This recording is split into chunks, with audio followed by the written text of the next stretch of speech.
Our first stop is beautiful Costa Rica. Clear waters and tropical surroundings. Ah, a dream come true. And for those looking for adventure, get your kicks at this hotel, just 2 hours south of San Jose. My name is Alan Templeton, and I've been the architect behind the projects here at Costa Verde for the last 20 years.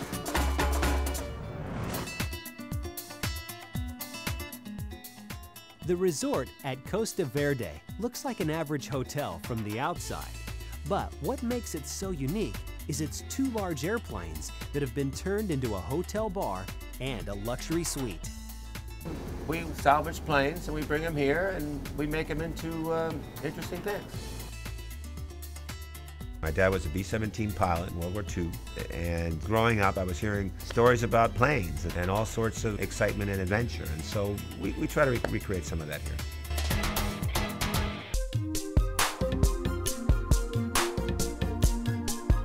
What we have here is a 727 made into a fuselage home.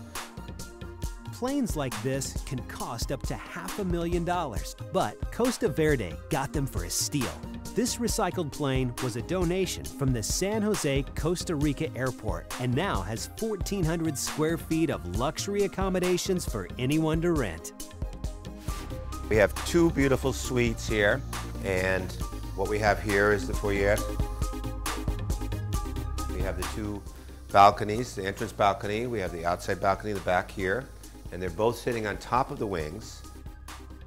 What we did on both the bedrooms over here is we lowered the floor almost a yard, and we made a TV room here that's sunken, so we have much more spacious ceiling and much more living space. Here in the master bedroom, we have beds that I bought in Java. They're all teak, which is not native to Java. They're all farm-grown teak. We decided to put the whole inside, panel it in teak, and put wood floors here to give it that real natural look and make it a warm, comfy feeling. Obviously, we don't leave it metal. Here we are coming into the cockpit. We built the shower here with very nice curved plexiglass windows. We have our 2 pilot seats over here. And this is the only part of the plane that we didn't put paneling in so people could see what the old look was before we recycled it. So far, we're not really that sure what you could do here aside from enjoy a bottle of wine, but at least you have a nice ocean view from your bathroom. Now we're entering the other bedroom, and we've also got a nice sunken bedroom here. We have a lot more space. We have our lamps that we make here on the property. We make a lot of other furniture. Let's go see the bathroom.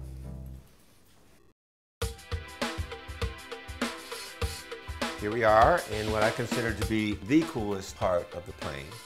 We designed a bathroom that fit the tail section of the plane. The tail section was here, and we took the tail out to make a very good air circulation situation. The turbine that was taken out, it also is great for air circulation up there. So we have a lot of air flowing through the plane, and it really works. Now we're coming down to the bottom of the plane, and it is interesting to see how we have it up on a 40-foot pedestal here. The idea came from an article in Forbes magazine that I read in about 2000. A guy in Tennessee was selling fuselage homes on pedestals. I called him up. It turned out that he actually had not built any of those yet. It was all photoshopped, all the pictures in the article. And so I said, okay, I'm going to try to do it. And we haven't had any problem. We've gone through several pretty serious tremors here, and there's no problem. I call this the earthquake-proof home. The fuselage is great for resting. But when you want to grab a bite to eat, stop around the corner to the hotel's restaurant, El Avion. It seats 600, and right in the center is the second recycled plane converted into a bar. This plane was a 1955 C-123. It was brought here by Oliver North and the Contras, the counter-revolutionaries in the Cold War period, 1986. This plane was left behind in the airport, and I bought it. It was only $3,000, and here it is, and it's our restaurant. We have a lot of fun here. This is an icon here. It's one of the things that make Hotel Costa Verde an interesting place.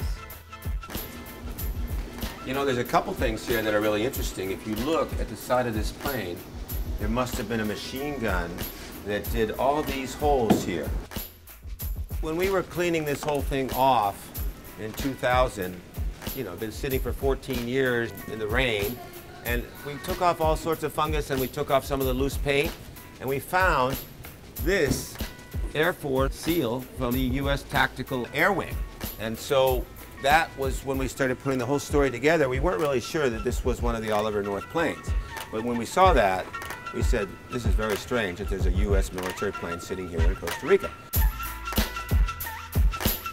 And then we saw this, we took this off, the number, and they did about 700 of these planes starting in 55, and they stopped making them in 59. And this is number 663 of the whole production run, which was around 700, 750. And this says number 4 on it because they flew in formations of 4. And this was the last plane of the 4. We have a very interesting cockpit, and we always get people that want to come up here and sit. It's a little bit different because it's a very old airplane. I've even had people that say, hey, can we do the Mile High Club? And I go, no, you can't do the Mile High Club here, okay? We have a nice bar here. Took the 2 wheel covers off the 2 wheels on the plane, and we made them into a bar. We have all of our own furniture that we make here on site, and we have our nice tables and nice chairs.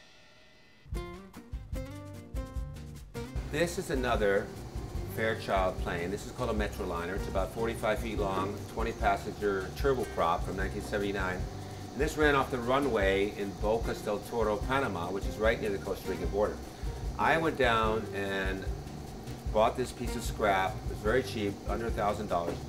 And I brought it up here. We were going to make it into a sign, and we were going to put El Avion on it in big letters and stick it outside. It looks a little bit like a rocket. But we decided to morph this plane into a dumbwaiter, and it goes down to the kitchen, which is 3 floors down, and we bring up all the food using our other Fairchild right here.